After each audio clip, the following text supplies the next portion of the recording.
Howdy, Hello and howdy, welcome. howdy. Oh, shoot. You go ahead. I'll go for it. Hey, hello and welcome to Apex Racing League American GT Championship live on Apex Racing TV. My name is Sam Fitzpatrick, and alongside me for tonight's race is Austin Knight with Sam Kumo on the cameras. We're here at Laguna Seca for round 3 of the championship. And Austin, a circuit that we don't visit too much, at least in these big GT cars. It's perhaps deserves a little bit of love. This, of course, track has hosted many World Championship events over the years. And, well, it'll be a great challenge for these drivers and a new challenge, perhaps a combination that they haven't experienced before. Yeah, WeatherTech Raceway Laguna Seca, a very classic American track that we love here in the States. IndyCar loves racing here. I certainly love racing here, and I know a few rookies in the MX-5 love racing here, and a lot of them hate it as well. It's a hit or miss track, but it's very fun to throw these cars around it. And yeah, GT cars, we don't see coming here often, but when they do, it's certainly electrifying. Sure is, and in the championship so far has certainly been electrifying as well. Martin Leesnord leading the GTE Championship, and we'll keep you up to date with all the championship goings on later on. But of course, 7 rounds this series, and only this round 3. But it's been a decent start, Austin. It's been mega competitive. I mean, we've seen 3 different winners in the GT3 class, a couple of different winners in the GTE class. And with that reverse grid for race 2, despite it being 40 minutes long, it can cause quite a bit of carnage up there. Yeah, WeatherTech Raceway, very, very known for its very known for its close contact stuff. I know turn 1 is just knowing American corners, this is actually turn 1, and turn 2 is the Andretti hairpin right here. And always a lap 1 throughout the race, you're going to see some sends up onto the inside or try some daring moves around the outside. Also, don't count out corkscrew corner. That is always carnage. Yeah, it can be big issues for these drivers. I'm just looking at the qualifying times at the moment, but it's of course 10-minute qualifying. The drivers get 4 opportunities to put in a lap time, and it's very close between the GTs and the GT3s. It seems to be Alessandro Dalladoni, currently the pole sitter in the GT3 cars, only half a tenth of a second off the slowest GTE driver of Joseph Saul. Now, that might extend a little bit for the race, but that'll be an interesting element, I think, today, Austin. Maybe these GT3 cars are a little bit more competitive around the types of corners that we've got here at Laguna Seca. Yep, these corners are a lot tighter than usual, but it's going to be very, very entertaining to watch. Currently here at WeatherTech Raceway. Full field, it's not that big of a track, and actually there's some overlapping between the very bottom and top of the GT3 and GTE fields. I'm hoping that won't cause too many issues. Of course, they will leave a bit of a gap at the race starts. And Cone Cloakman currently in 2nd place on the grid. We're missing, well, actually, I'd say that. I was about to say, we're missing Martin Van Leeuwenhoek. He's actually in 4th place. Mark Fletcher in 5th place. Those two probably the favourites, but Van Leeuwenhoek taking part in the Sim Racers World Endurance Championship earlier on today, won the Porsche class. Was a terrific 6-hour event. And perhaps a little bit fatigued. Drove a lot of hours in that race as well. I think drove about 4.5 hours. So will have taken quite a bit out of him. Mark Fletcher just going up into 3rd position as we speak, and Yasser Sebula currently playing a good time in his GT3 car. So a little bit of a mixed up grid perhaps. Sebula currently on pole position as he has a spin off. Alessandro Dalladoni 2nd place. I wonder if he can perhaps improve. But looking at the times at the moment, Austin, it is mega close, even closer than we've seen the first 2 rounds of the championship. Guillaume Barros, who hasn't got a pole position yet so far this season, actually on pole position by 0.2 of a second. But then behind that, the next 10 cars separated by about half a second. This could be mega competitive.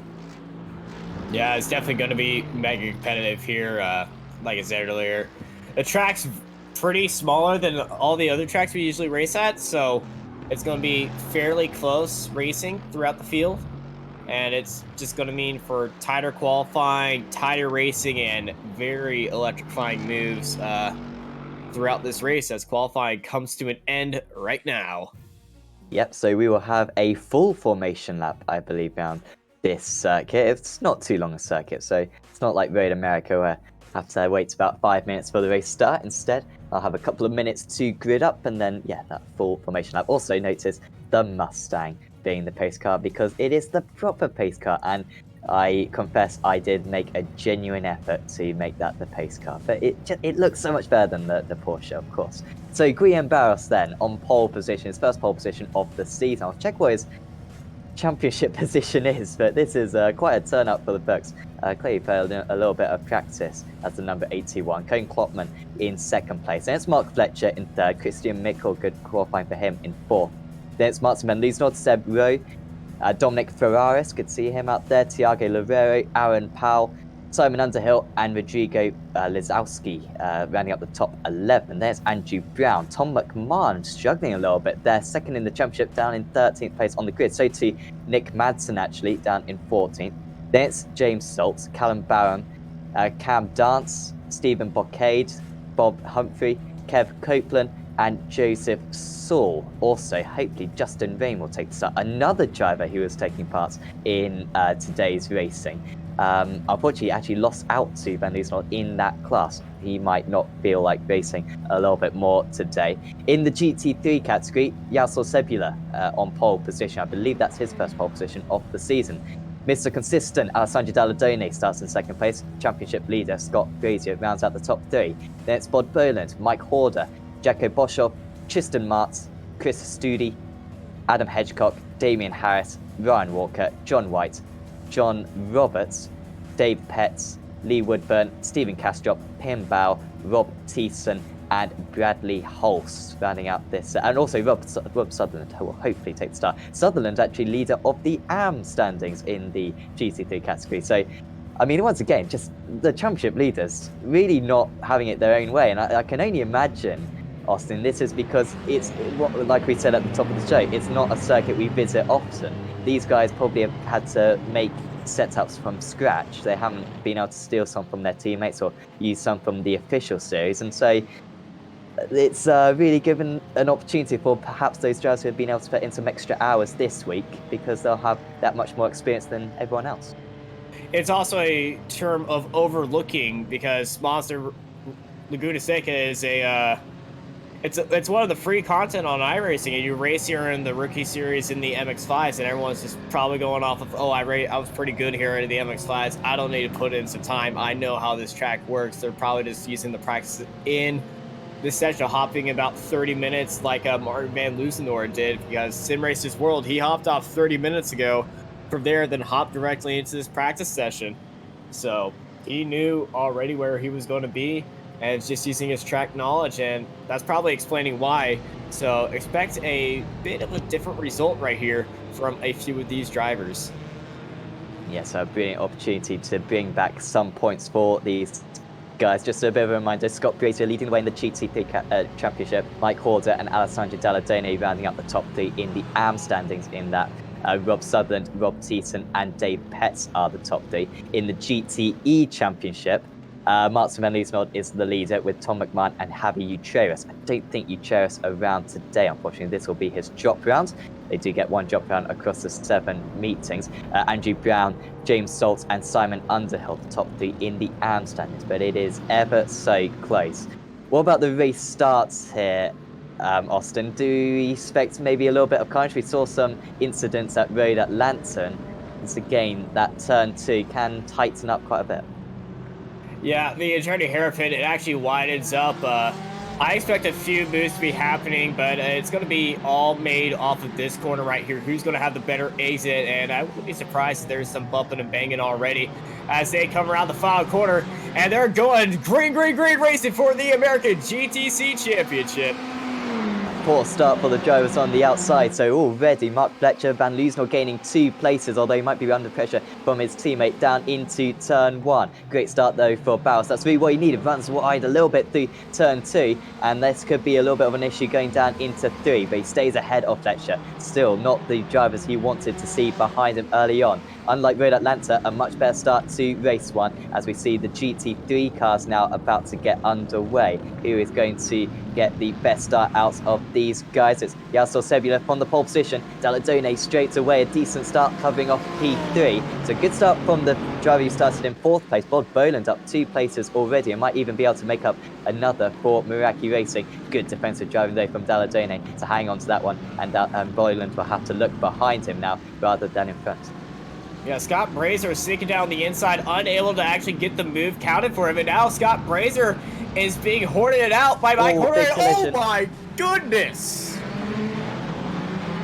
Big impact at the corkscrew. Hopefully there's a big enough gap to the GT3 cars so not to involve those drivers. But that is absolutely horrendous. I can only imagine that a driver has piled into those drivers. That is quite incredible how many of them were on the outside of that corner.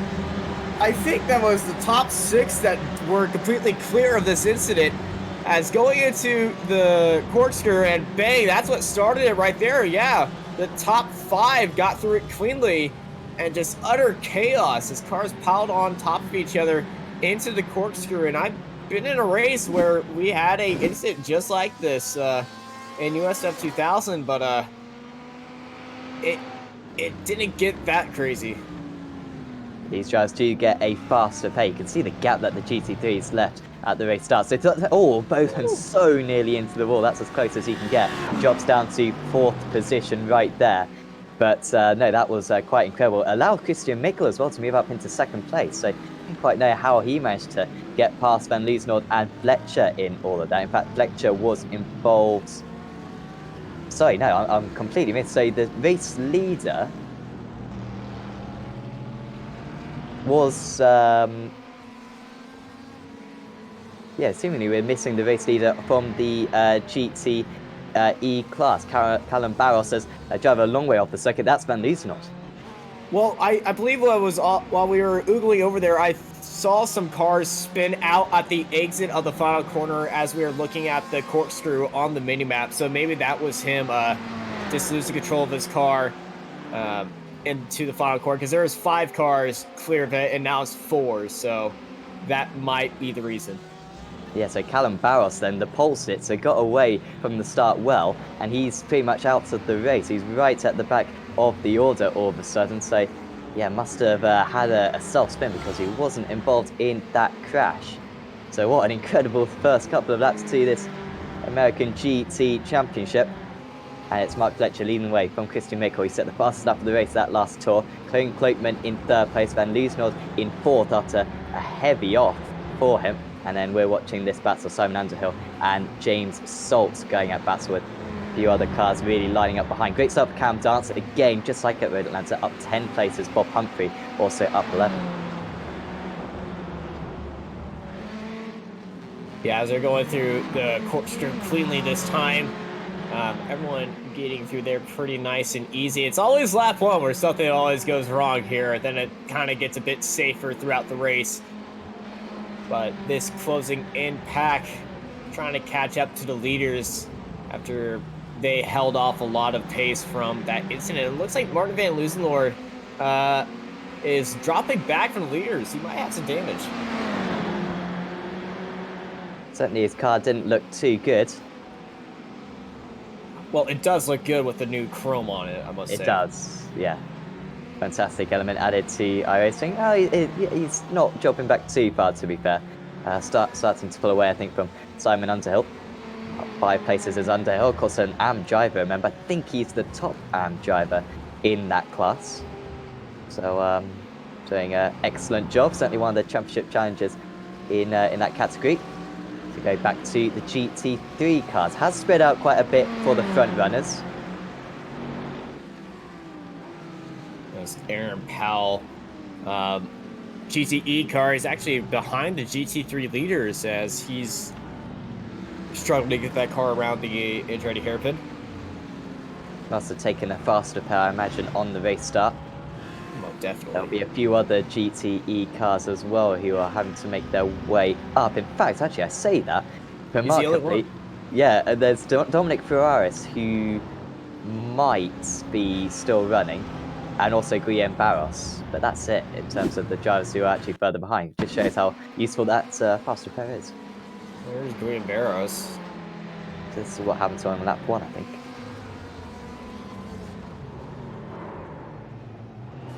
So Fletcher was behind him, and that's how Van Loosenhoek got his damage. So this was the impact between the top three. Whilst we were looking at the incident at the corkscrew, you are absolutely right. Earlier on, Austin, there was a collision at the final corner, and Graham Barrows from the lead getting taken out there.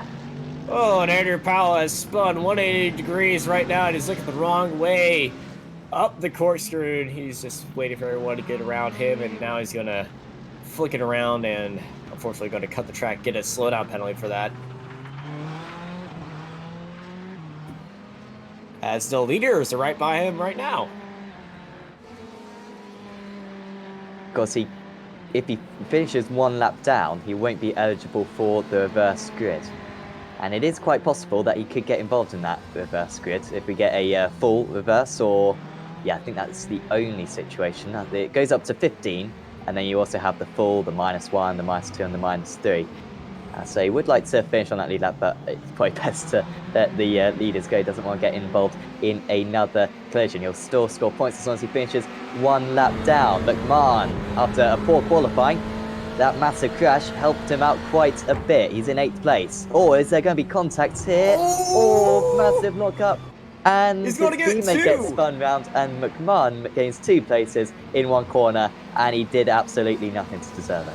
Oh, James Salt is shaking his head right there after getting tapped from Cameron Dance, who went down to the inside, just a little bit too ambitious, locked up, and set his car a little bit sliding right there, and unfortunately just tapped the rear end of James Salt.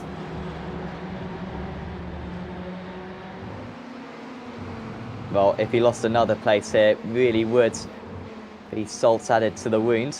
I'll keep that one for later on in the season as well. We'll never get old. Kev Copeland then, up 7 places himself. I was trying to avoid the Salt reference. I can't believe I haven't said that before, seeing that he did all of last season as well. I mean, that's too good. He certainly is going to be salty after that incident. Thank you, Marv, for that. He's certainly out at sea at the moment. Apologies, James. I'm sure he's been told all of these at school in the past, and we're bringing back some bad memories for him. And I mean, we're kicking a man who's already down after being unfairly hit from behind a few moments ago. But he's still in P9. Yeah, it's not bad. Oh, that's a spin. That is Dave Petts. Already a lap down though. Yeah, Petts sitting 34th overall. P14, P15. It's going down even more. Apologies, no, it wasn't a lap down. That was he did just lose about. Must have been about 5 positions at least. There's Brady Hulse. I think he had a little bit of connection issues earlier on this race and earlier on this season. So we're going over to Chris Studi right now. So he's up right behind of Ice Woodburn. Or it's just showing up as Woodburn Burn on the lower third. Driver also coming out of the pits. That might be, well, that's a Nomad driver. Might be Ryan Walker. Perhaps he's the only Nomad's GT3 driver that comes to mind. And Woodburn having to defend into a lot of these corners. Currently sitting in 30th place overall, 12th place in class. Really is quite spread out apart from this in the GT3 field. Pretty close to be fair between Sebula and Dalladone. That's for the race lead, of course, in that class. So Sebula up to 19th place overall, and Dalladone 1 second behind. There's another second back to Horder and another second back to Brazier. Those 4 are maybe even the top 4 in the championship, as the GT3 cars making their way past these GTE cars, going past the GT3 cars, and this could be quite problematic around this circuit. I don't see any problems going to be caused right there. Coming into this corner, it might have a little bit of impact with a few cars being slowed up right there. Lee Woodburn having to hold down, as well as Chris Studi just giving way. So they were in a battle right there, but I don't think it was going to affect them that much. Wow, that was almost a bump drafted from Nick Madison coming out of that exit. Heading into the final corner, a little bit of switchback happening right now as they're going all the way down to the wall. A switchback once more from Nick. No, wait, no, that's James Salt, who's going to try to go for a around the outside move.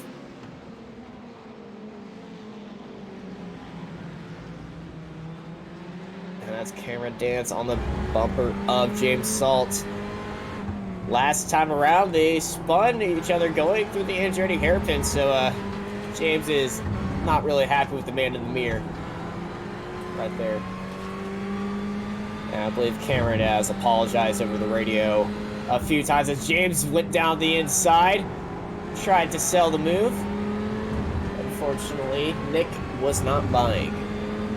I'm sure that Salt will be very frustrated with Dance, but as they say, it does take two to tango. Again, how have I not said that before? So here comes Salt into the corkscrew. He's going for the Dance is switchback. so hesitant to go for a move. I mean, usually he'd try to help out his teammate, but I'm sure he really doesn't want to make more contact with the Evo SR driver. Plus want to keep their instant points down as well, otherwise they'll get some penalties. Salt just clipping that big inside curve, and it affected his run down into the final corner. He bumps him! Into the back of Madsen, and that's a bit of corner damage as well. That could be big steering damage for Madsen potentially, who drops a couple of places, and that car is significantly crabbing, I believe, for Nick Madsen. Cameron Dance will go down the inside. Certainly the favour has been returned to Texans Pitstone Motorsport, and Dance does get up. But if we go back to Madsen, it'd be interesting to see if his steering really is quite crooked. You know what, actually, it's okay. So he'll be able to continue, he'll be eligible for the reverse grid, but still falls down 2 places. Yeah, the arrow on that car is not looking the nicest, but Cameron Dance also hit James Salt right there. A little bit of a revenge tap. If we go check on that replay, it couldn't really avoid Salt being spun around right there. So Cameron Dance gets into the back of James Salt, and he gets the revenge tap and moves up to P7. Oh, is that Salt's? Oh dear. Salt gets back fast, and well, not best pleased with one another. That was Salt actually serving the slowdown then, seemingly, after cutting that corner.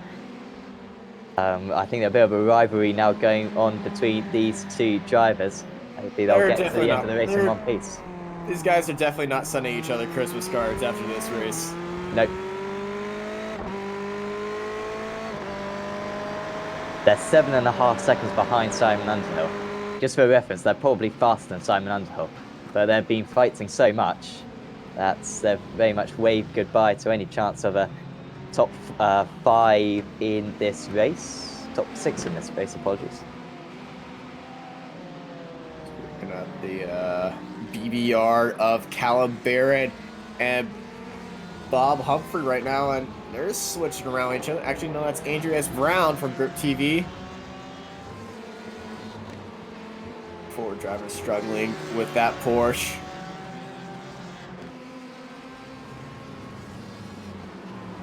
Ooh, it gets into the back of him. Tapped him just a little bit. He had a bit of a lock as well. Sends the Porsche wide. And Brown going down to the inside, side by side, into a very fast left-hander. You don't see moves happen right there a lot. It's a flash of lights of anger coming from Porsche of Callum Barron from that move. They have a bump and run right there.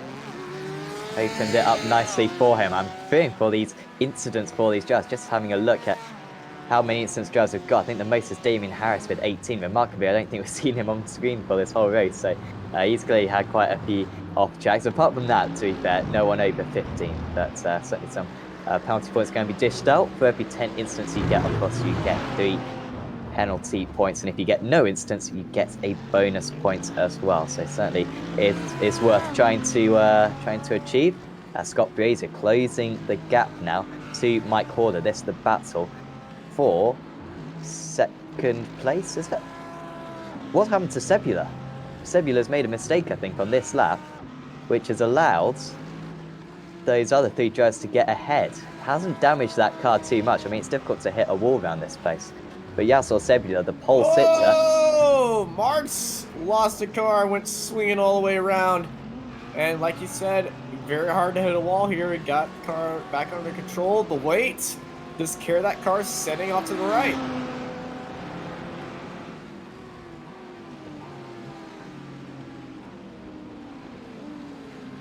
So he's now 2 seconds behind Boshoff. But yeah, so to be fair on that lap, that wasn't too bad. So it must have been on lap 10. Oh, sorry, lap 12.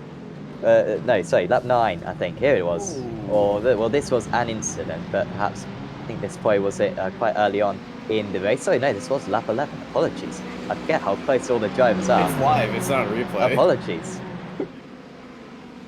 It's too manic here. I can't keep up. Welcome to Laguna, Seca. Yeah, they're being lapped right now. Some GTE cars coming through there, and you know, some cars getting out of the way, some taking it very aggressive. As I believe that is James Salt making his way through there, and you know how that. Yeah, he was making his way through there with Dance, and you know how hard these two been battling. Yes. Ooh, Seb just sends up the inside.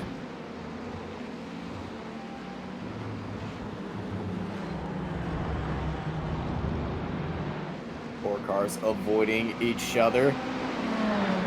This is why we don't see a lot of mixed classes here at Laguna Seca, as they're going into the corkscrew very tight through here, a little bit chaotic. That's Woodburn going wide.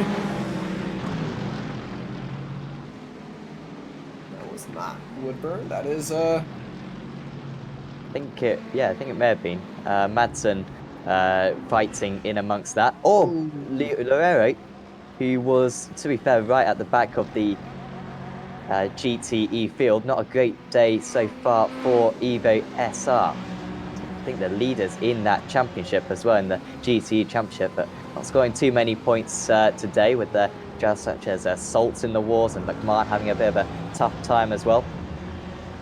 Yeah, the top driver is in P5 right now, Tom McMahon. And he's just right behind Martin Van Luzenoord. And Martin, he does have some damage right there, but there's just a massive gap from him to P5. And Duke Brown, has he just had an off? Ooh, I think. Callum Bowen making up a lot of places at the moment. He just got past, what's that, Bob Humphrey? He just got past, yep. But now he runs wide, and that really does affect your run down into the corkscrew. Usually you don't overtake around the corkscrew. I think they're throwing that out of the window today, and does make it work, to be fair. Yeah, going by lap 1, these guys are not using any part of the track, and they're just going to always go for every overtaking spot that they can, even at the corkscrew. And it's kind of frowned upon in a few drivers' meetings, saying, hey, let's all keep it cautious going here. These guys say, no, it's part of the track, we're setting it. And that's how we do it here in America. Looks as though we're just going to eke out an extra lap. So Mark Fletcher, half a lap to go. He will just have enough time. Should cross the line with about 10 seconds to go. Brown very deep on the brakes again, and now Bowen spins it, and that's going to be 3 places lost, I think. Oh no, that's unfortunate for Callum Barron. Oh, I might gain 1 in the back here. Might gain 2 of them back here. He's going to get 2. That was Copeland, I think, spinning. Yeah, Kev of the B team was spun around on the exit, and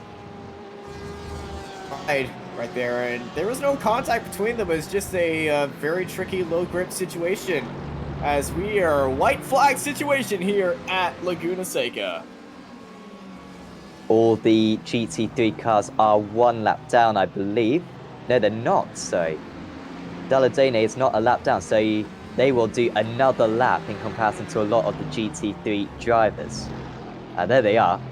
Just shows the sparsity of this GT3 field, how these guys are just driven away. So Dalladene at the head of this fight. He hasn't won a race all season long. This would be his first time, although he has scored a podium every race apart from Road America Race 2. So that's 3 out of 4. This is going to be 4 out of 5 for him, surely.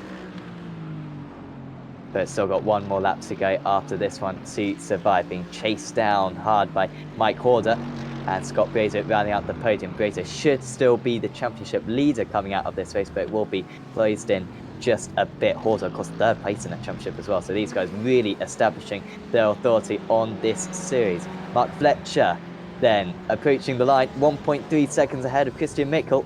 Oh, there's a pile up ahead, goes right and to is the back. Fletcher going to be able to get ahead?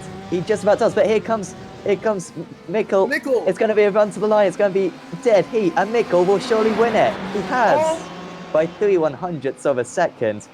Unbelievable bad luck for Mark Fletcher. He had no chance with that impact ahead, and Christian Mickle claims his first race win of the season in incredible circumstances. Yeah, he had the lapped car of Lee just ahead of him, and that's who was spun. And Fletcher was just bump drafting off the lapped car, and he had nowhere to go as we got craziness going all over the place. Andrew Brown sending a car 8-balling upside down. That's the 98 fan seconds. What is going on the front straight right here? It's not good to see whatsoever as Brown and Humphrey as well involved in this one, and they're still making contact. Hopefully they won't affect the GT3 drivers. We've got... Oh, they're not happy with each other. This is just chaos. Dalladone now approaching the line at the head of the GT3 field. They've been able to avoid the majority of this. Horder getting ever so close on the run to the line. 1.5 tenths of a second the gap, and it's Dalladone leading from Horder and Brazier. The top three there. What incredible. Well, I think the stewards are going to be having fun with that ending. There are about so many things that you just don't understand what is happening right there. I believe it was a GT3 car that spun in front of the leaders, which caused that entire chaos, which gave Mickle the win by 3/100ths of a second. In the top one, Andrew Brown and Bob Humphrey having their own little discrepancies with each other. Yeah. I'm at a loss for words. Yeah, absolutely. I think we've got all the drivers across the line, so we'll be able to go through the final standing. It's Christian Mickle who wins by 3.7 of a second ahead of Mark Fletcher. Cone Kloepman rounding out the podium. Only half a second behind in the end was Kloepman. It was really close. Van Loosen, a bit of a quiet fourth place, but still good points for him. McMahon rounding out the top 5.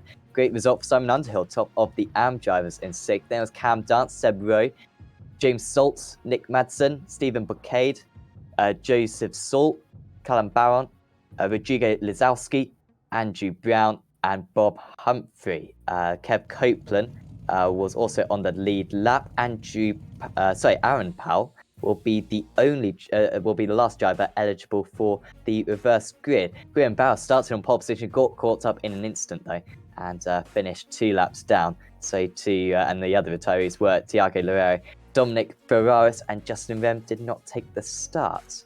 In the GT3s, Alessandro Dalladone won out 0.4 of a second ahead of Mike Horder. Mega close battle between those guys, with Scott Brazier rounding out the podium. Behind that was Jakob Boschov, Bod Boland, Tristan Martz, Yasor Sebula, pole man as well, but dropped down. Adam Hedgecock, John Roberts, Stephen Kastrop, John White, Chris Studi, Lee Woodburn, Bradley Hulse, Damian Harris, Ryan Walker, Pim Bow, Dave Petts, Rob Thiessen, and then Rob Sutherland did not take the starts either. So, reverse grid time. Yeah, so it's time to bring in Sammy to spin that wheel. Yeah, the wheel is on your screen, and let's see. Maybe we get a little bit calmer finish to the next one, but I mean, you never know. It's probably going to be even more chaotic, knowing this series. Let's hope so. Let's hope not. Sorry.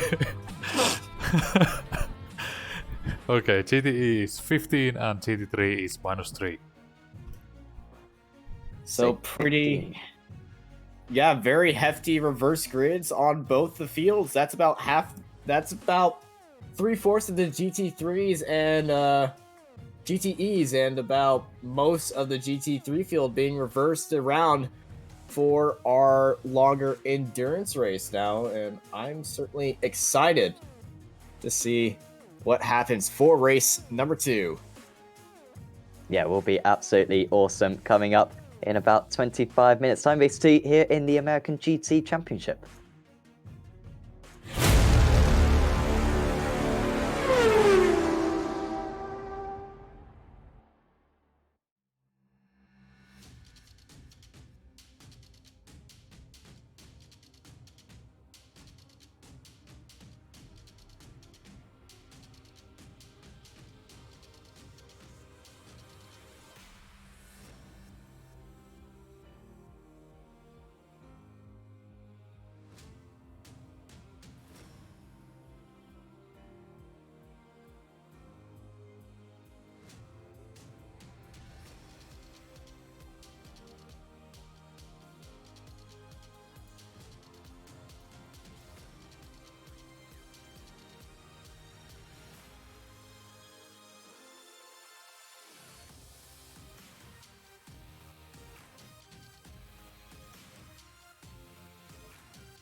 Welcome back to the Apex Racing League American GT Championship here at Laguna, Seca. We are preparing for race 2 of the evening, 40 minutes in length. And well, you just saw quite a controversial last race, Austin. It was certainly entertaining on the broadcast, perhaps driving standards not at their most best, but hopefully we see slightly better quality in this second race, despite the fact that, of course, we're going to have a reverse grid. Yeah, reverse grids and a few penalties being handed out after a few incidents coming out of the corkscrew, coming out of the final straight. Andretti here. You know, I think there was an incident in every single corner on this track last race. Yeah, it was pretty manic, as the drivers are about to start gridding up then for this second race of the evening, round 6 of the season, or race 6 of the season. As Rodrigo Lizowiski on pole position then, with Callum Barron in second place. Joseph Saul starts in third.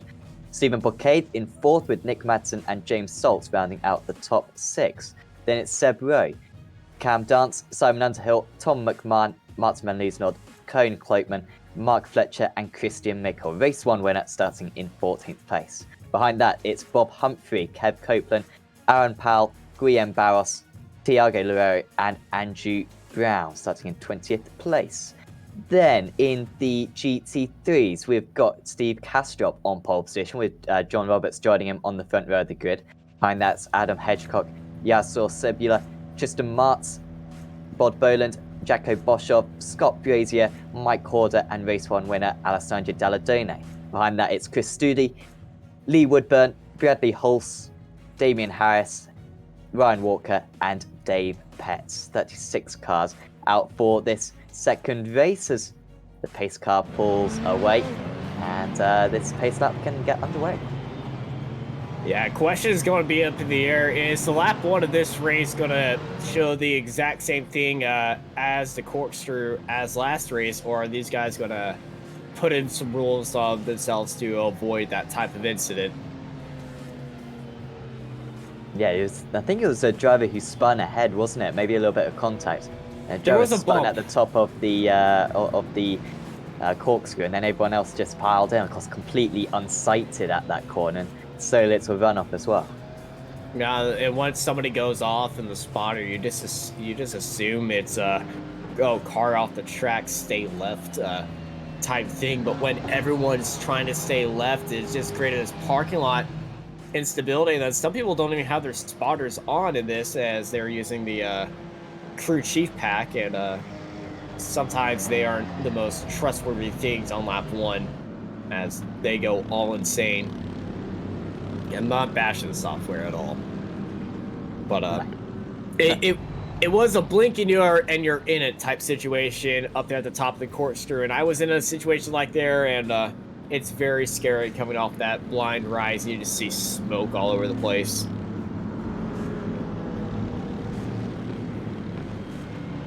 Yeah, it can sure be a tricky situation for the drivers.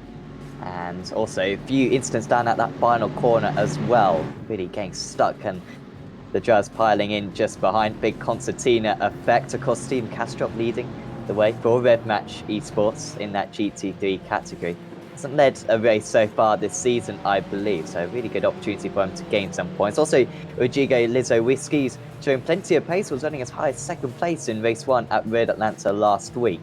Hasn't quite materialised a podium, I believe, yet, but he's got a brilliant chance here. So here we go then. It's Lizowiski from the pole position. It's Callum Bowen, who had good pace in race 1, starting alongside him. We round the final corner. It's Rodrigo Lizowiski's choice when to go, and he goes now. He pulls away from the rest of the field. Nice start for him. Madsen already getting past Boucade. Good start for the drivers on the even side of the grid, it seems this time, as that's a really comfortable getaway for the top 2 drivers. They're completely not under pressure. You can see a line of drivers right on the inside of the circuit. They do well not to go in too deep, otherwise that could have been really disastrous, as it is a bit disastrous now as the Rev Match drivers get collided with one another. That is Van Liesnod round, and Brown as well, smashing into the back of him just at the rear. Here comes Castrop then going through. He might even encounter his own teammate, really struggling away, but Castrop really good start from his perspective. Hedgecock gets ahead of Robert, Sebula and Martz going side by side. The back. Sebula from pole position in race 1. He's got good pace, needs to get up into 3rd place if he possibly can, and I think he did just about manage it. Bradley Halls and Damian Owen Harris have been involved in an incident at the back of the field right there.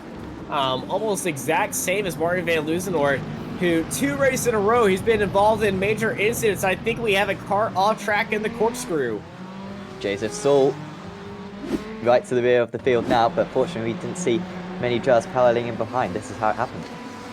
Yeah, he was near the front of the field right there. They're going side by side. A little bit of a bump, and he gets a bit sideways. Another bump right there.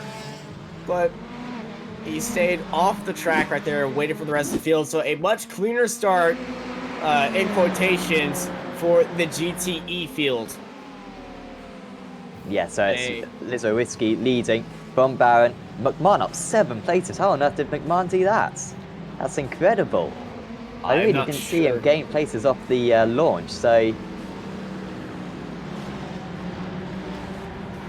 It must have been when Loosenhoort was up on his side. Just snuck up there. Got ahead of Nick Madsen, who's a pretty competitive customer. And James Saltz as well in that 5th place. Mark Fletcher also up 5 places. Humphrey up 6 places. Powell up 6 places. Lorero up 6 places. So some nice gains, but of course Bouquet down 14 from his starting place of 4. Pretty disastrous for him.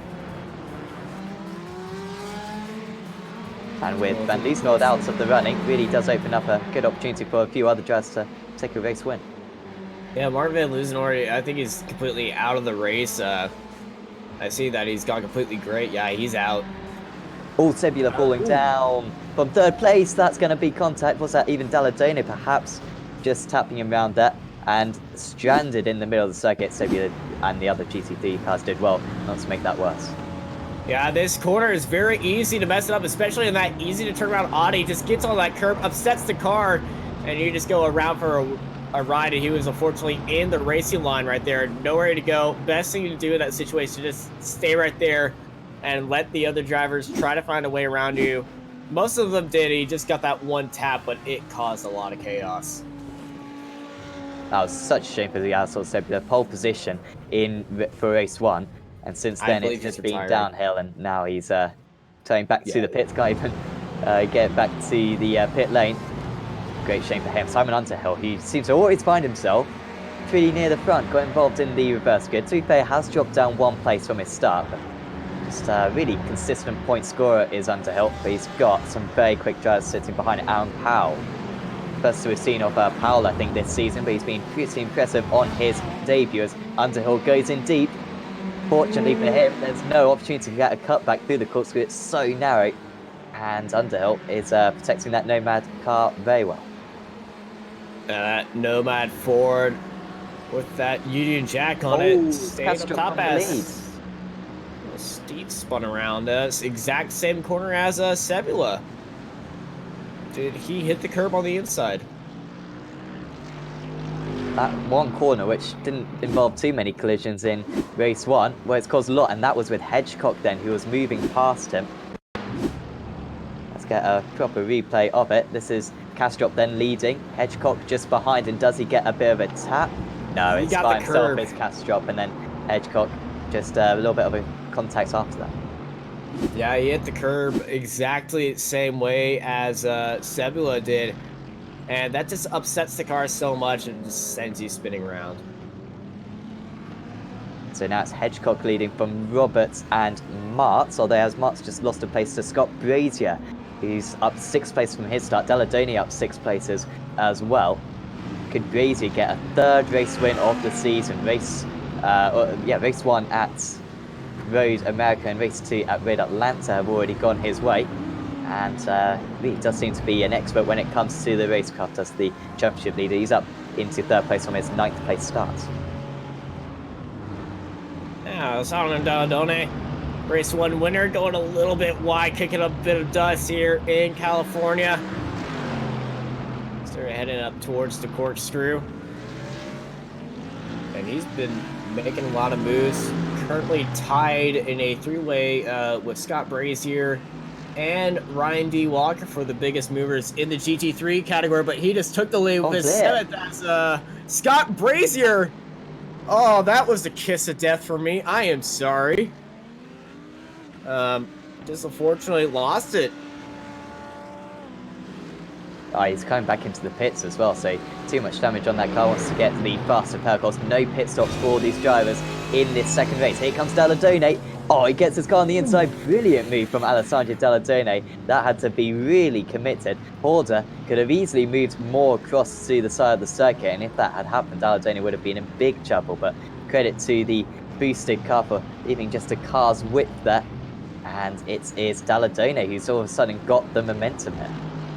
He was expecting Dalladone to go around the outside and just play that safe, but there was just move down the inside. And as Ayrton Senna has said, if you do not go for a gap that is there, you are no longer a racing driver. Now Alessandro Dalladone is a racing driver with that send up the inside for P4 in the GT3.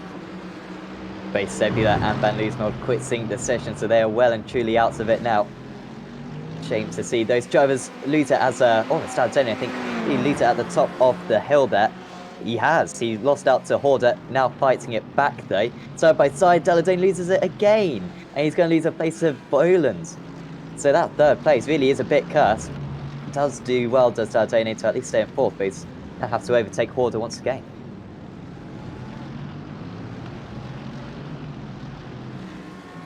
Little quote from our buddy Marco in the chat. Dalladone and playing it safe can't be in the same sentence.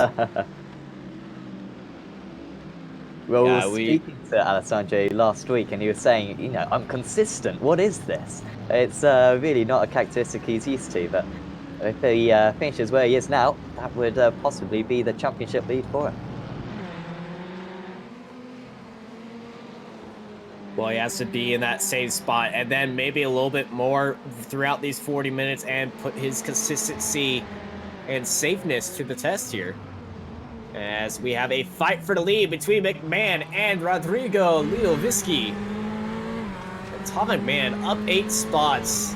One of the biggest movers in the GTE category, but not the biggest. As Tom going to try to pull it, Alessandro setting it up the inside into the Andretti hairpin. And he's going to get P1 from Rodrigo right there. URSR back in the lead. He won race 2 at Road Atlanta 1 week ago. He started in second place that day. Today, he started down in 10th place, but hasn't stopped him by any means. Could be a brilliant result. His second race victory of the season. The defending British GT champion, of course. Madsen Vanny out the top 3, still going to be competitive, but with the likes of Van Loosenholt out of it, and Utreras not here today, fantastic opportunity for car number 5 to get another race win. Here is the battle with Fletcher, I believe, at the head of this. Baron dropping now down from the front row of the grid down to 6th place now, and James Salt, I think, will soon be past, but Salt having a rough day of it at the moment, and will want to make this move very, very quickly, because he might feel like he can keep up with Mark Fletcher ahead. Yeah, a little bit of switch around. He got the exit, but James Salt unfortunately held off from Callum, and good defending from the Porsche driver right there for P6. Actually got 4 Evo SR drivers in a row at the moment. Take a photo, guys, because it might not last too long if Salt can get this move done. Not close enough into 2. Coming out of the Andretti hairpin, James Salt trying for his own move, but he's not good friends at that corner. He's tried sending it, car spins around, somebody else send it on him, gets spun around, and unfortunately he got spun around in that situation as well, coming out of last race. So this is a very dusty corner, a lot of off tracks happening right there. I believe the wind isn't helping as well.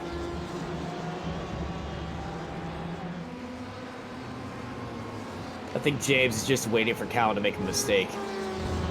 Yeah, it might be why. It's such a tricky circuit, this, because it seems like it's quite simple, but easy to snatch back. Even that final corner, I mean, personally, I found quite a few issues with it, despite it just being a simple, kind of tight 90-degree corner.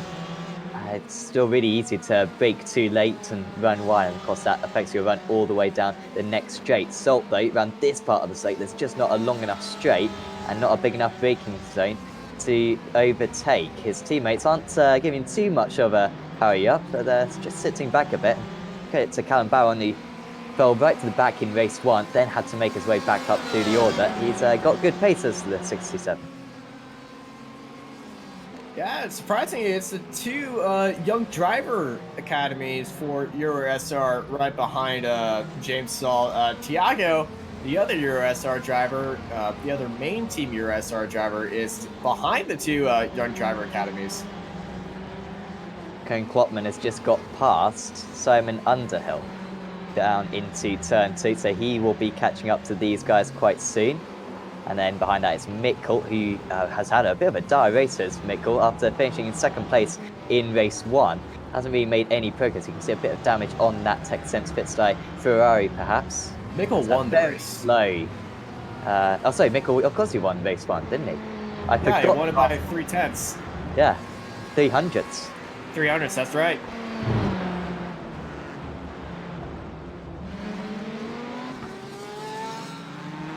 Very interesting finish we saw on race 1, and I don't think we're going to see another one of those in a long time. Something for the history books right there. Crazy finish to the sprint race. So we're 25% of the way done in race number 2. Salt's got a much better launch this time. Got his car alongside. This will be very simple, I think, down into 2. You've got to go such a further distance if you're on the outside through this corner. The Porsche will give it a go off-bound, and he can keep his nose partially along, so he'll have the inside for 3, but credit to Salt, just carried enough speed through. And he is up into 6th place. Next up, Mark Fletcher, but he is 3 seconds up the road, and Fletcher pulling away from these guys quite significantly. Still then McMahon leading 2.5 seconds ahead of Madsen, who's got past Lizzo Whiskey. We missed Madsen getting past Lizzo Whiskey. It was on the last lap. A poor lap for Rodrigo, about 2 seconds slower than what he usually does.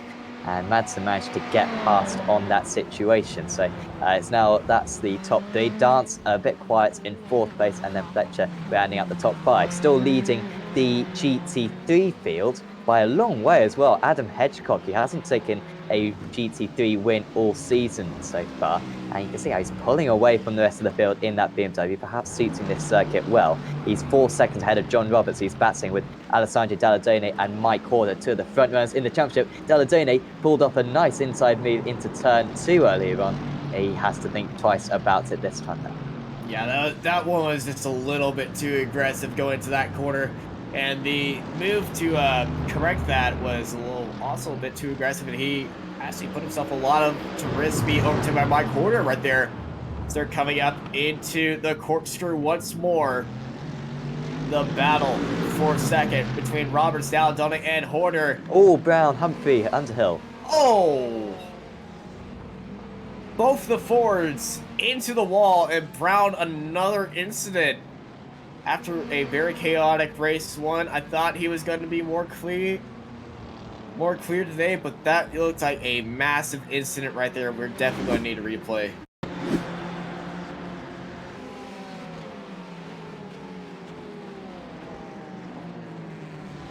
Is it a spin ahead? Oh, it was just Underhill and nowhere to go. Yeah, Underhill and one of the Evo SR drivers. Just a bit of contact between those guys, and then Brown very unlucky. Might have to take a faster pair. Got a question in the YouTube comments about what makes the Ferrari so popular. The answer, it's a Ferrari. Marco Barbanera will murder you the next time he speaks to you, I imagine. Well, which will be Friday on the IndyCar series. So yeah, watch that. I mean, if you want to hear Austin get strangled or something.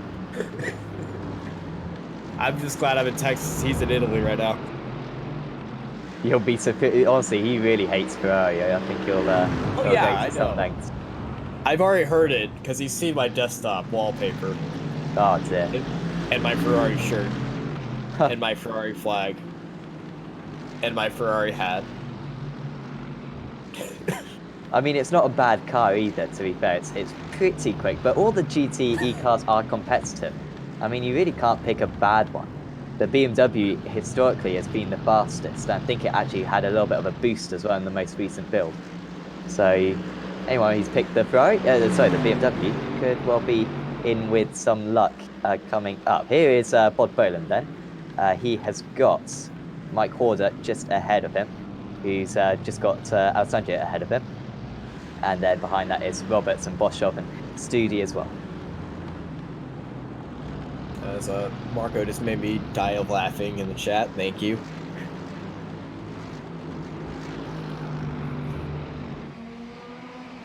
Back up front with the GTEs, Callum Barron with the BBR car getting ahead of James Salt, but he's got 2 Euro SR drivers right behind him.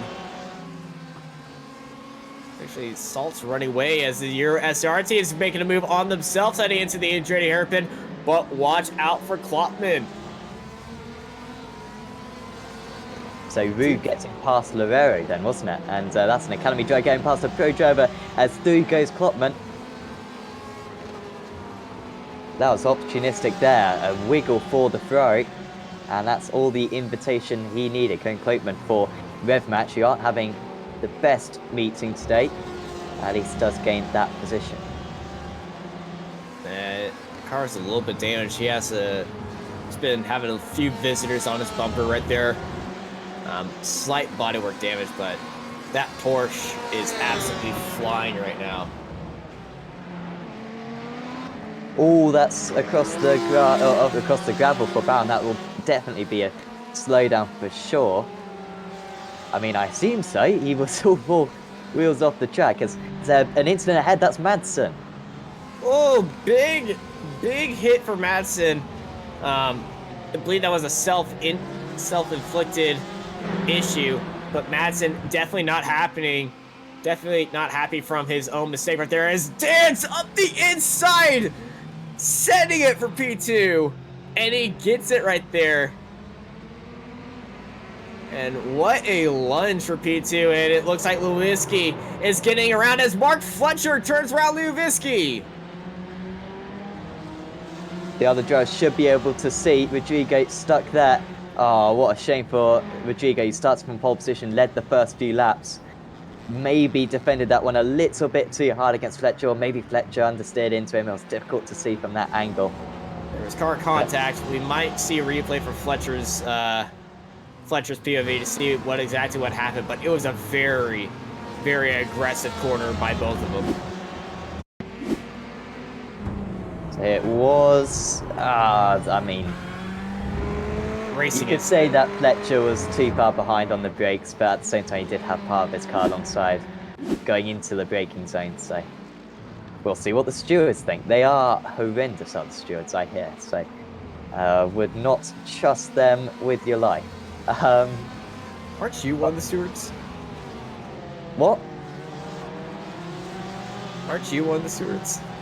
No. I'm not corrupt. Alright, I'll take your word for it. The drivers will find out the response later on as Klopman then in amongst now the Evo SR driver. So he got past Loera, of course. Next up for him is Rue. By the way, we haven't paid much attention to the race leader in this pass, Tom McMahon, because he is 9 a long way ahead of the entire field. Yeah. I mean, this is incredible from McMahon. He hasn't had a drive like this whatsoever all season long. And he's just absolutely driving away. Even in race 1, he wasn't that incredible. Not usually the best qualifier. But, I mean, he's really racking up these points ever since last week. And he's not going to be far off the top of the championship after today's race with Mats van Liesnold, of course, retiring.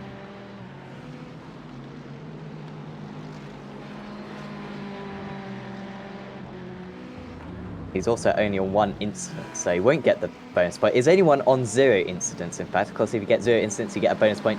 No one is on 0 incidents, so no one's going to get any bonus points. Fortunately, not too many penalty points being dished out at the moment. Steve Castrop needs to be careful, though he's already on 19, so he's going to get at least 6 penalty points, it seems. As Fletcher needs to get past Dance there. Great result right now for Cam Dance.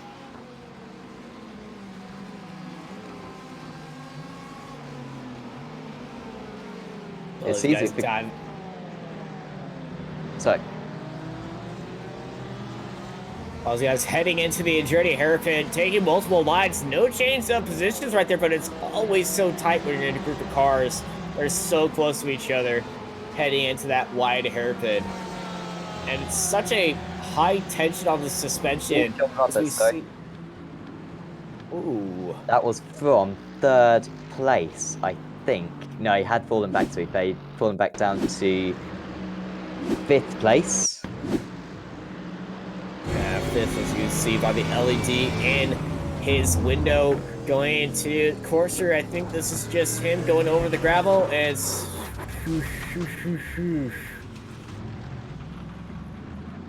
big unfortunate for John Roberts right there, picking up some damage as well as a slowdown, as we have another car stopped in the corkscrew. That would be Steve Kastrop. So he'll definitely be over the 20 instance now.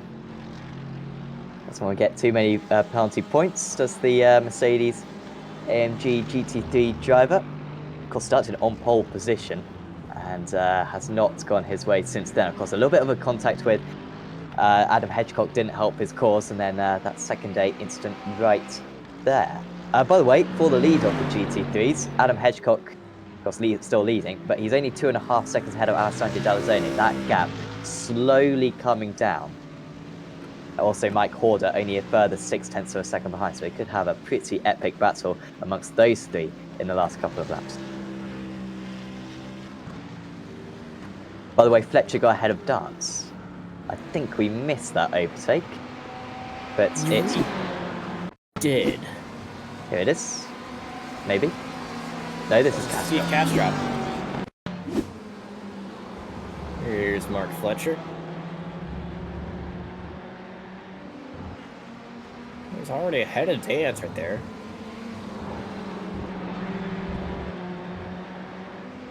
Yeah, this is back to live then.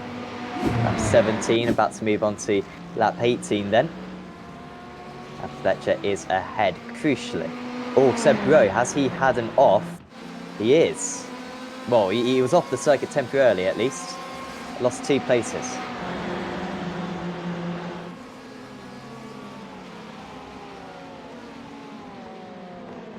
So one of them was to his teammates, that's not too costly, but I think one of them was to Cone Klotman as well. He's negotiated his way past 2 of the Evo SR drivers, in fact 3 of them if you include the impact that we had for Bob Humphrey earlier on in the race. And he got James Salton ahead of him now.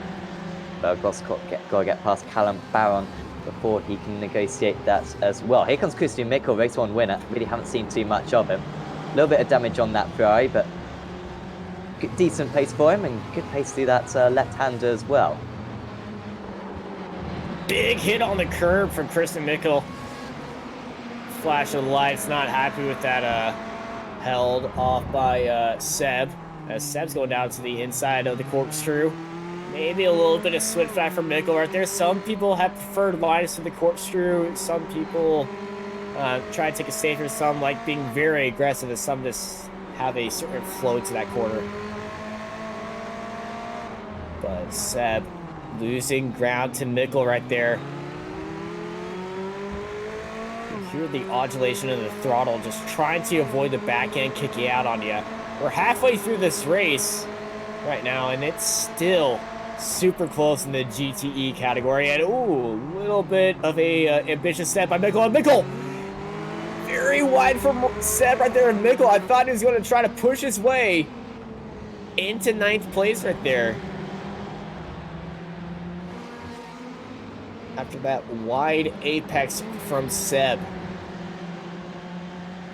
So much dust being kicked up. It must be tricky when following the driver ahead. Mickle with a little bit of the flashing of the lights, perhaps just trying to put his rival off, being a little bit intimidating. They're running wide out a lot of these corners, picking up a few 1Xs, but that's not what they'll be thinking about right now. Just behind them, of course, is Guillaume Barros, who it feels a while ago, but did take pole position in race 1, so he is really quick. But had troubles in that race after leading. But if he can just get past these guys, he's one of the fastest drivers out on circuit. Really is mega unlucky, especially when you see Tom McMahon winning as he is. Barros beat him by about half a second in qualifying, so really could have been a day of much more for the car number 81. Yeah, Guillermo Barros on the back of these 2 guys, and all these cars you see in the shot, except for one of them, are all the GTE cars from 4th all the way to 11th.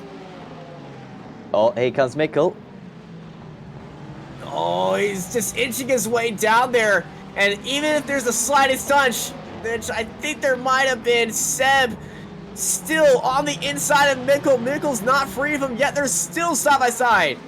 And here comes Barros as they go side by side once more. Mikkel is going to have to round the outside shot, and he's going to have to speed down onto the inside. And here's Gilmar Barros, who still's got the best seat in the house, I must say. And he's going to go down the inside of Seb as Mikkel and Seb are going side by side. It's 3-wide action heading into this fast left-hander. And it's Rowe who loses out. Didn't do a whole lot wrong. He might be able to get this place back, though, into the corkscrew. He's there. Taps him round. Barros will get back underway as there's more contact now. Rowe trying to get underway. And Barros needs to get pointing back the correct way. They're still making contact, and here comes Underhill getting past. I don't quite know what's going on between these two. Need to leave each other a little bit of space, and now they're just trying to make more contact with one another. Poor driving from the pair of them. And Rowe, I wouldn't be surprised if he toes back to the pits. Yeah, I think Seb is, Seb's going to tow right out of there, which he just did right there. But that was very unfortunate for both of them. The contact after the collision was very shocking. And then the continued contact, either if it was both of them getting out of the race line, then unfortunately ending up in the way of the other driver, we don't know, since the corkscrew is a very high contact zone. I'm just glad the other cars coming through there didn't have contact with both of them. Because you think the top of the corkscrew is treacherous, even the bottom of the corkscrew is even more treacherous, especially this car stopped right there. Yeah, definitely. So a couple more of those GTEs then out of the running. Leader of the GT3 is really close. Hedgecock versus Daldone. They might even battle going into turn 2. Hedgecock's been the leader pretty much from the start, ever since lap 2, I believe. Daldone won race 1, and they've got Horder right behind as well. Daldone trying for a move around the outside, but he is held off by Hedgecock right there. And 1, 2, and 3 all with each other. This is a sight you want to see. Great racing in the GT3 category. Of course, 1 and 3 boosted drivers you'd think would help each other quite a bit here. And of course, Horder with a decent chance at the championship as well. Hedgecock, I think, running for the AM Championship. Running wide was the 3rd place driver, but not too much time lost for him. But a little bit of a slide as well into the uphill corner.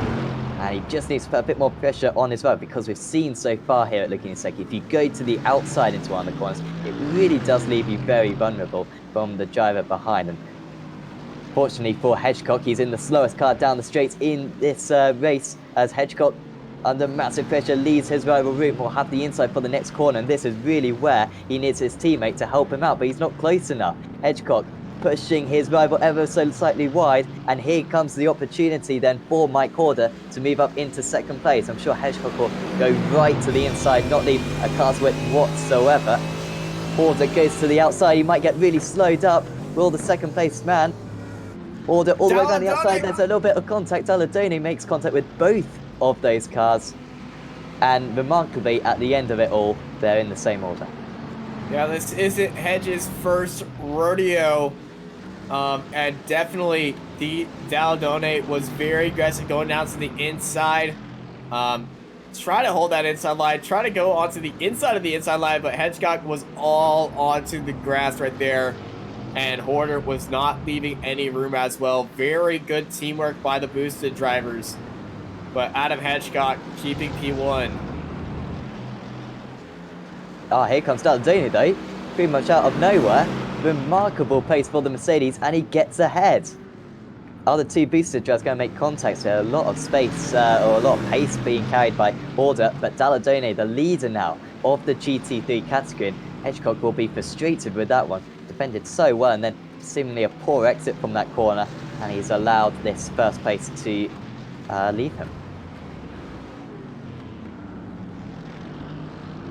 Also, McMahon just sitting behind these guys, completely by himself, 9 seconds ahead of the next GTE car, as the two pieces of drivers you'd expect will be a bit more courteous to one another, will swap positions, and Horder will try to go chase down Dalladona.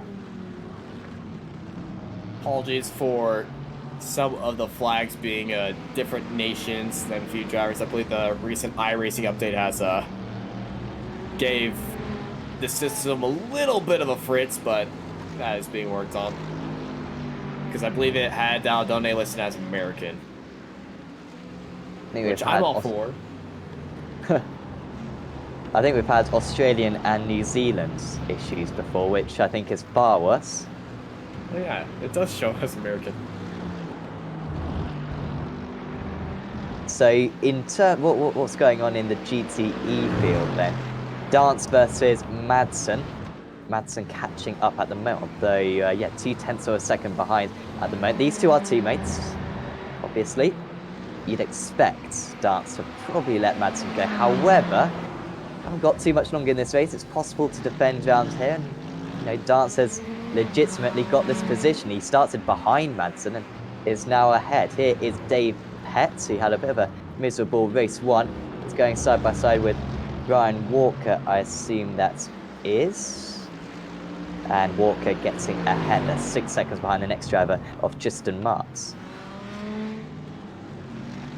Yeah, just in that Audi is very comfortably in the lead of these two.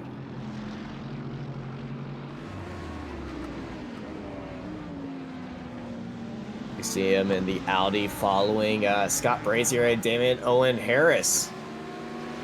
As we have 8 minutes left here at Laguna Seca.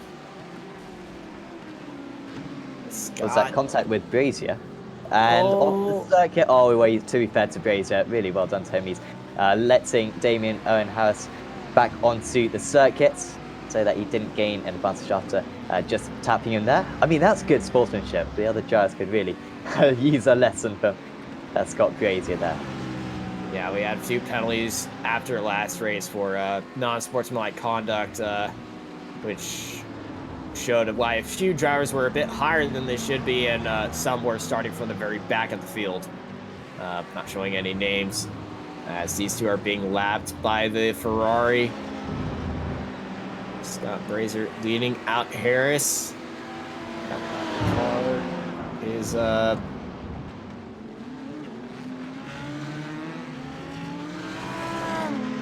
trying to see who that Ferrari is. Yeah, not quite sure. Could be... Oh, it's Rodrigo. Rodrigo, there you go. Lizzo Whiskey, who had a spin earlier on, a long way behind the... Oh, in fact, he's only 2 seconds behind Underhill, to be fair. That's the battle for the top 10. You can just see Underhill in that Nomad green and yellow car ahead. Still the battle between... Well, Saltz is now being caught by Klopman, who I think has overtaken every single Evo SR driver. Or one of them spun in front of him and he's overtaken 2 of them. This might be number 3. He tried to go for the dummy there, but too wise for that one was James Saltz. I seriously doubt Klopman will catch up to the other Evo SR driver. Tom McMahon out in the lead. Good exit for Klopman. Round the outside. Brilliant move from the Rev Match Esports driver. That was a tough one. He did just get his car ahead and he didn't have the momentum, but still to thread the needle as that was extremely impressive. And this has been a nice drive from him. From 12th place, he's up into the top 5. Yeah, I know where Salt could go up onto that inside. If he tried taking that regularly, that would have been a massive incident for both of them. So he just had to let off the throttle and concede that place to the charging Botman right there. The battle just behind them with Barron and Mikkel and Lorero just cooling down a little bit for a moment. They were really close to one another, but maybe traffic just interrupting that one for a bit. Mikkel now, 1 second behind Callum Barron, who's done very well as Barron. Drops quite a few places early on from the front row of the grid, but since then has defended very well and quite fairly, at least from what we've seen.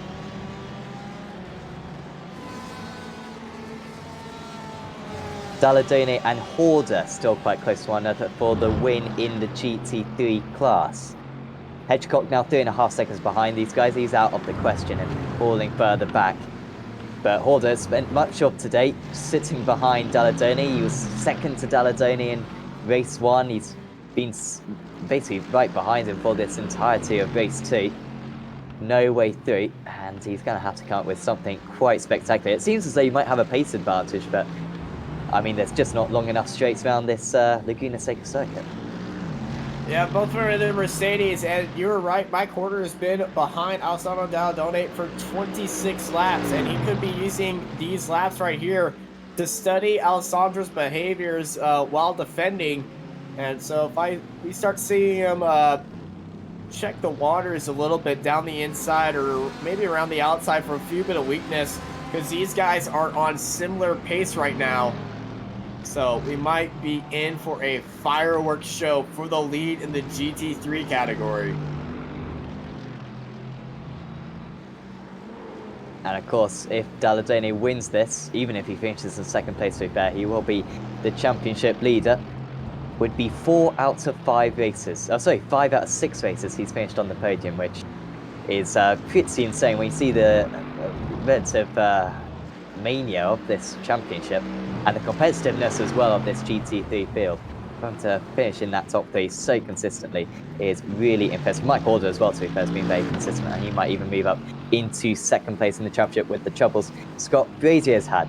Nick Madsen's got ahead of Cam Dance. That's the battle for 3rd place in the GTEs. We just about missed that, I think, but that may have happened earlier on in this lap. And Madsen in the 14 car up into the top 3 after getting a couple of podiums last week as well.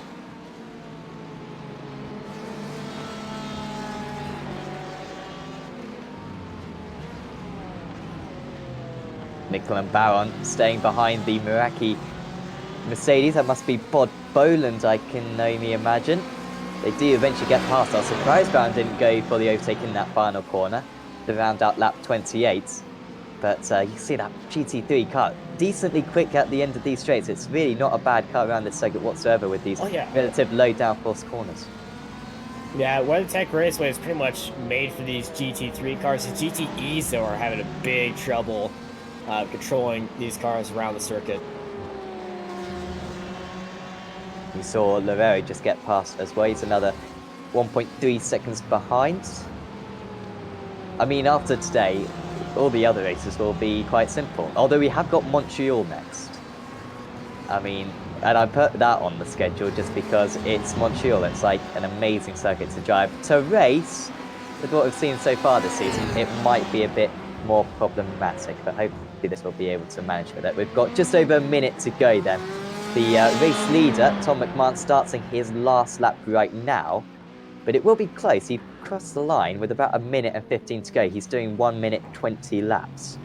He's got a 13-second lead, so I mean, you know, if he were to kick up his feet and just cruise in, this might be the final lap. Or he might pull a Road America and just surprise everybody with another lap with 1 second to go, when we might have a little bit of people running out of fuel at the end of the race. Which was a crazy way to start the opening race of the season. It's a little bit uphill as well to the line here. Not as bad as Road America, to be honest. Oh, yeah. But still won't be fantastic for the drivers. Joseph Saul dropping down the order. Shame for the number 9. There he is. Pointing the wrong way, and now that the field is so dispersed, there's pretty much no gaps for him to get that car pointing in the right direction. This was with Barros, I assume. He's already been in the wars a bit, and maybe just getting a little bit held up behind the Audi GT3 as well. What happens here? Barros. That's going to be a finish. Oh. Yep. Live right now, Tom McMahon comes across the line to take a cruising victory in the GTE category, and I believe the GT3s are coming down the final line right now. Dalladone and Horder. I believe Horder was expecting another lap, as Dalladone is going to move 15 spots up the field to take race 1 and race 2 victories today. our first double winner of the season in the GT3 category, and to the head of the championship he goes as well. The rest of the drivers crossing the line. We've got the top 10 in the GTEs already crossing line, and top 5 in the GT3s as well. Aaron Powell trying whatever he can. That's Barros as well. And another driver of maybe not Studi, maybe Dave Petz or someone getting involved in that collision, as the rest of the drivers will just cross the line. Bob Humphrey out there as well in 14th place. He was the last GTE on the lead lap, and the last GTE in front of the GT3s as well, as he crosses the line. And I think that is everyone. So we can go through the final results then, and it's Tom McMahon with his second race victory of the season, 15 seconds clear of the rest of the field. Dominant fashion from the British GT champion. He really brings himself back into championship hunt now. Mark Fletcher finishes in second place, only just holding off Nick Madsen in the end. Nice drive from Madsen. Cam Dance rounding out the top 4. Then it was Cone Kloitman, James Salt, Callum Barron, Christian Mickle, Tiago Loureiro, and Simon Underhill. That was the top 10. Behind that was Rodrigo Lizowiski, Aaron Powell, Guillem Barros. Bob Humphrey was the last driver on the lead lap. Kev Copeland, Joseph Saul were both 1 lap down, so will score points. And then the retirees were Seb Rowe, Andrew Brown, Stephen Bocade, and crucially, Martin van Leesnod, who will probably still be the championship leader, but by a much smaller margin. In the GT3s, Alessandro Dalladone won out ahead of Mike Horder, ever so close all day long between those two drivers, 1 and 2 in both races. Great drive from Adam Hedgecock, led the most of the race, but still good effort to finish on the podium for the first time this season. Bod Bone, another consistent 4th place for him, with Jakob Boshoff in 5th. There's Chris Studi, John Roberts, Scott Brazier, troublesome race for the championship leader, or the former championship leader. There's Tristan Martz, Damian Harris, Dave Petz, Ryan Walker, Steve Castrop was 2 laps down and will score points.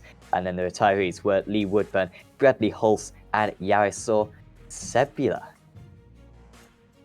Very unfortunate race for Sebula. Races really for him. He was having a lot of trouble throughout both races, and he's certainly going to be looking forward to the next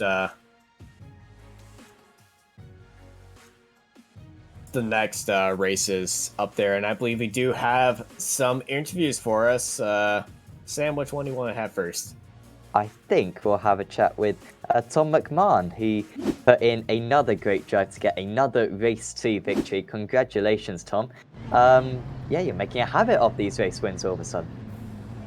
Yeah, just getting more used to the car, I guess. I normally drive GT3, so adapting to getting the most out of the car. Although saying that, I screwed up qualifying royally. So it left me a little bit to do, but then yeah, race 2 went so well, so I was really happy with that. Yeah, we saw you starting down in 13th place for that race one, along with a few of the other kind of top drivers. How would you found you dealt with this circuit? Have you got much experience around this place in these types of cars? Because it seemed to unsettle quite a few drivers out here. Yeah, in terms of experience around here, like, absolutely fine. It was just, I felt like my pace was actually quite good, so I think I was just pushing a little bit too hard, so I picked up a couple of off-track on my opening runs, and then I had to kind of get a banker in, which I made mistakes on as well. So, but yeah, it's really tricky. Like if you just put a wheel off at some places, the off-tracks are quite harsh, and then yeah, and it's quite easy. The curbs are pretty aggressive, the red sausage curbs as well. So it's a tricky little track, but it's quite, when you get into a flow, yeah, it goes well. Absolutely, and you really found the flow on the first lap in race 2. We didn't really see much of it because I was watching the starts, the positions gained off the line, and you seemed to gain maybe 2 places going into turn 1, maybe 1 or 2 places, and then I looked at the end of lap 1 and you'd gain 8. I mean, how on earth did that happen? Yeah, so again, like last week, it was get as close to the person in front, and as soon as they go, you go. And then it's just, I knew I had to be fairly aggressive of where I was going to place the car, because it's so hard to overtake once everyone settles into a rhythm. So that one was always going to be big. And so, yeah, it was fairly aggressive, but actually, dare I say it, I think 2 teammates took themselves out at the corkscrew, which kind of opened the doorway. Not naming the team name because it might make you a bit sad, but yeah, that helped loads, and I got around the outside of one of my teammates as well, who I think obviously didn't put up too much of a fight. So that was like 3 positions going into the corkscrew. Yeah, so it was just a bit of aggression and a bit of luck as well. And looking forward to next week, we've got Montreal coming up. Again, is it a circuit that you've got much experience on? And yeah, how do you feel about taking the GTE car around there?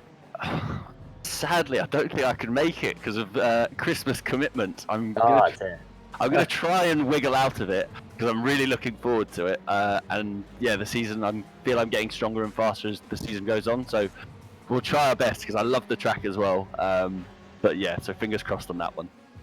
Well, we hope to see you there. Tom, before we let you go, is there anyone you'd like to thank? You guys for the awesome streams again. I really enjoyed last week, so I'm looking forward to watching this one back. And the Evo SR guys, always a delight to practice with and get ourselves dialed in for the races. So yeah, thanks a lot, guys. Well, thanks for having a chat with us, Tom, and yeah, best of luck for the rest of the championship. Cheers, guys. See you later. So that was Tom McMahon. Austin, do you fancy having a chat with any of the drivers waiting for an interview? I'll give a good old chat to Mr. 1-2, Alessandro Dalladone. I'm pretty sure the IndyCar guys need to keep talking with each other. Let's bring him in here. For GTs. Howdy, Alessandro. How you doing? Hello. Fine, thank you, guys. So, congrats on race 1 win and the race number 2 win. I'm pretty sure race number 2 was more entertaining than race number 1. Yeah, definitely. I had a lot of fun today. I really enjoy, even if Laguna Seca within the calendar is my worst track. I really hate driving around here because there are no runoff areas. So if I make mistakes, I'm done. But I'm really surprised about this result. I didn't even think to get a double win around here. So very happy. Well, if this is your worst track, then we're expecting a domination for the rest of the season. So you bet. You pretty much put pressure on you for the entire season. So I hope you're ready to face that. You know, I'm very good with pressure. I tend always to crash. So very good end of the season, I hope. All right. Well, hopefully you do keep that up. We saw you making a lot of moves down, up, onto the inside, around the outside, and just getting in people's mirrors. What was your driving style? Well, is aggressive, must say. You going to tone it down anytime, or is it always 100%?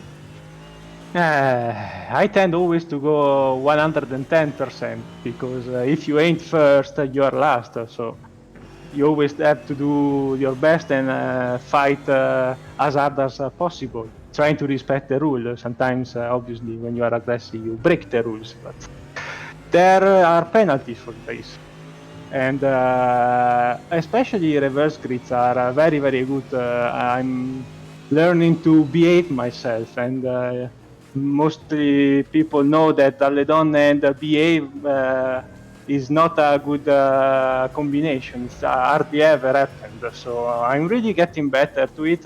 You see, because, from race 2 in Road America, where I got crashed out in lap 1, was my mistake. But in the other 2 races, I did a decent job. Also today, I did a lot of mistakes.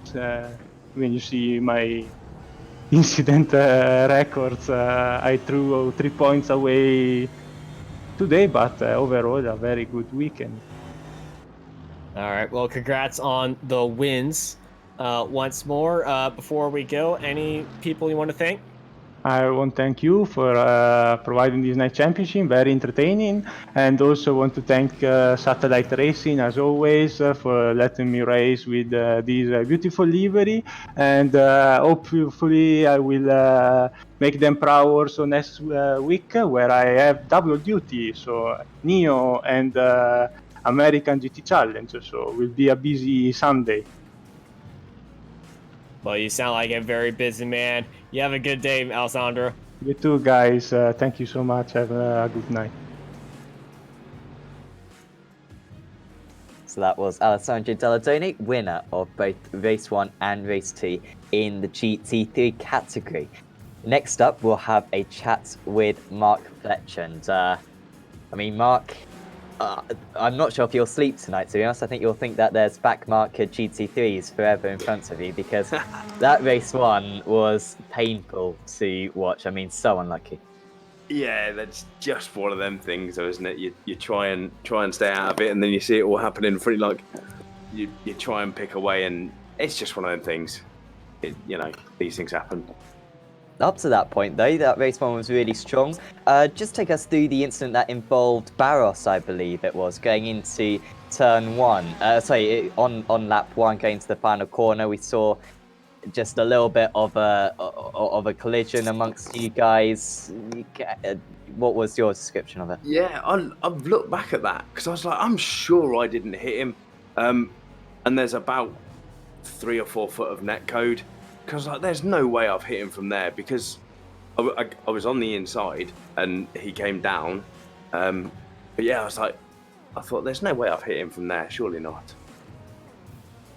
And then in that race 2, though, 13th place you started, and you seem to be making some progress pretty quick. Your start was very, very strong. Yeah, Jason spends a lot of time on the setups, and what I learned from World GT is you've got to get through the pack quick. Martin showed that at Road America, where he made up some crazy, like 18 spots in a lap, and I just didn't have a quick enough car then. So Jason's done some changing around for me, and yeah, the car's rapid out the blocks and then sits at a steady pace, really. So yeah, that was our take on this one. And then at the end of that race, you dropped about, of course, 12 seconds behind Tom because he got kind of quite a head start on you. You started to reduce that gap to about 9 seconds, but then at the end it was up to about 15 seconds, and you're only just ahead of Nick Madsen. Kind of what happened in those last couple of laps? That's me being really kind. There was no way that I was going to catch Tom at the front, because like you say, he was miles out. I got the gap down to 8.5 seconds. And then I saw the two GTEs, the GT3s battling in front of me. I don't run with my relative on at all, and I just happened to flick through the relative and saw they were battling for first and second. I was like, well, I'm 6 odd seconds up the road. There's 3 minutes left. I'm just going to sit here, flash my lights a couple of times so they know I'm not going to come past, and then sit and watch the fight, really. Well, it's very jealous of you. I think a few of the other drivers could take a tip from that sportsmanship, I must say, with the driving that we saw. But, I mean, were you involved in any collisions out there? You were at the front on the most part, so you managed to keep your nose out of it. But, I mean, did you have any idea what went on behind you at the corkscrew in race 1? Yeah, Kirsty, my fiance, came up to me. She went, "Did you see what happened behind you?" I was like, "Kirsty, I've got no idea." She went, "Watch this." I was like, right, that'll be 11 cars then, will it? But yeah, we do have fun watching the broadcast back. When we get into bed, she goes, "Oh, you've just raced. Now you're going to watch it." Yes, I didn't see anything that went on. Well, of course, yeah, you got to keep up. And then you watch it for every night for the next 6 nights until the next race, obviously, as all the drivers do. Yeah, off to Canada we go. Yeah. So it's been great to talk to you once again, Mark. Is there anyone you'd like to give a shout out to before we let you go? Just all the standard lot from me, really. All the Radicals guys, Jason for making the setups, and Sim Racing Studio for sorting me out with all my stuff. Awesome. Thanks for having a chat with us, Mark, and we'll see you next week. Cheers, Sam. I'll speak to you soon. So that was Mark Fletcher, and Austin, I think we've got Adam Hedgecock ready for our last interview.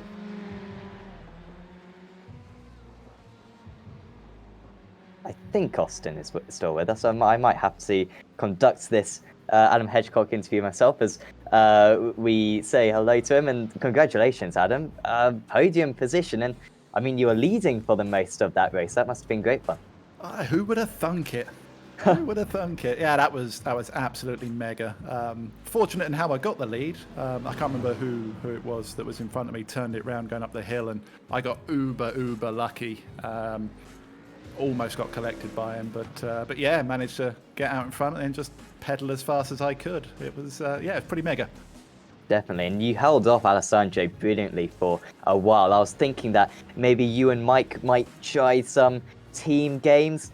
Were you able to kind of choreograph it slightly to be slightly more harsh to Alessandro than Mike, or were you just completely, just trying to keep those two cars behind you as much as you could?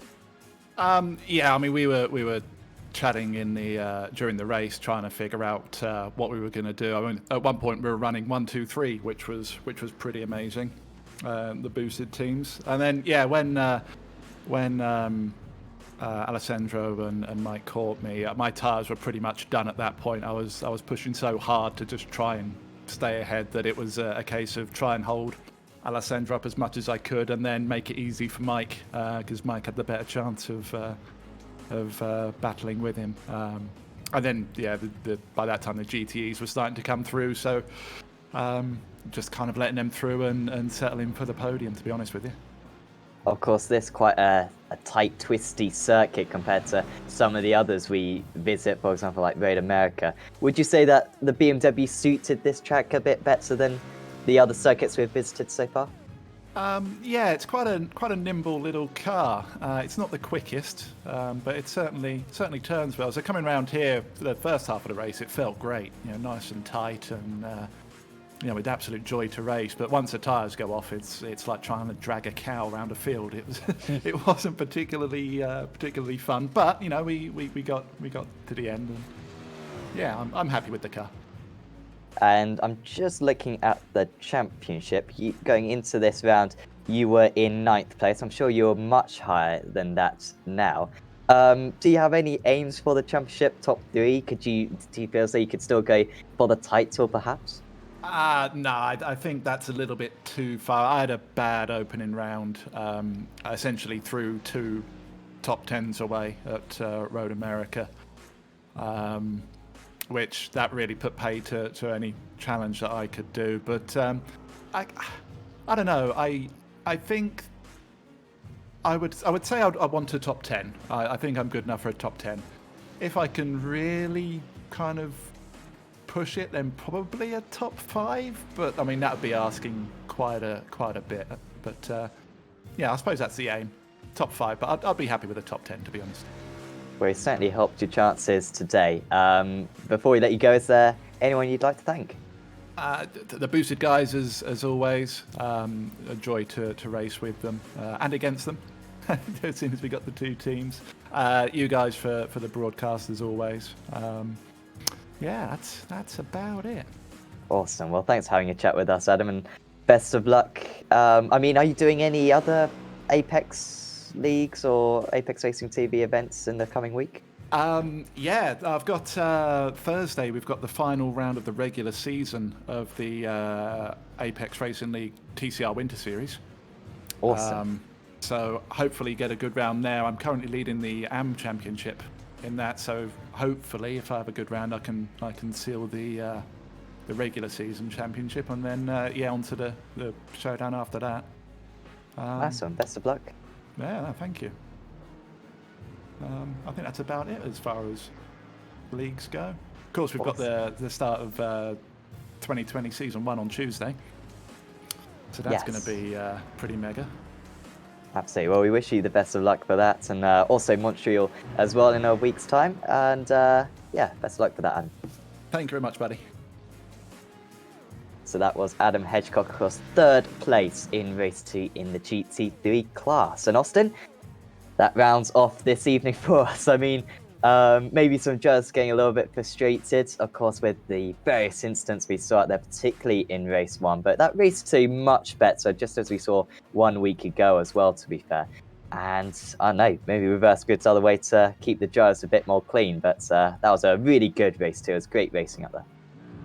Yeah, exciting, chaotic race 1, and a very exciting and cleaner race 2, but so close racing in the GT3 category. Bring on Canada, I must say. Let's go to Montreal. I'm ready to go. Well, we will bring you that action next week, same time, of course.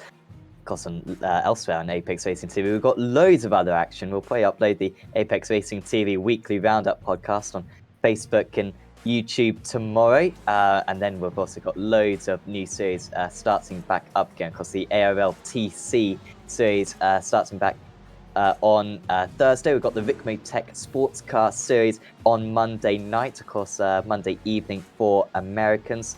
And we've also got the official series starting underway. So we've got the Renault 3.5 and the IndyCar series, of course, and the IMSA series, I believe, for the Aussie drivers, and plenty of others, along with other series. And of course, do join us back for next week, when we will be at round 4 of the American GT Championship from Montreal.